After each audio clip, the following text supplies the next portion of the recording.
કેમ છે મિત્રો? આજે આપણે બનાવીશું પાઉંભાજી.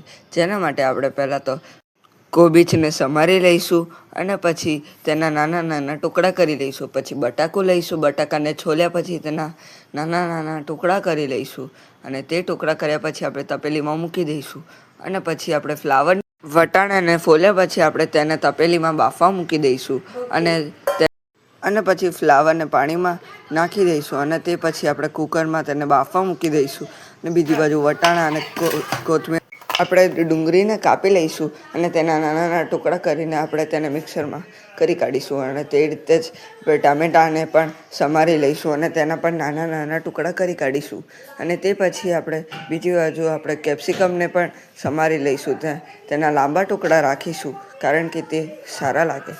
અને તે પત્યા પછી આપણે લસણને લઈ લઈશું. લસણના પણ નાના નાના ટુકડા કરી કાઢીશું. અને તે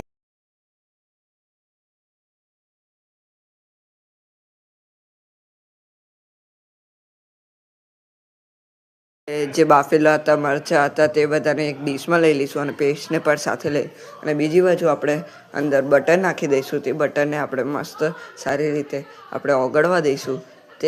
તે ઓગળ્યા પછી આપણે અંદર ડુંગળી નાખી દઈશું. ડુંગળી નાખ્યા પછી આપણે તેની અંદર પાછું ટામેટાં નાખી દઈશું અને ટામેટાં નાખ્યા પછી આપણે થોડું એને મિક્સ કરીશું.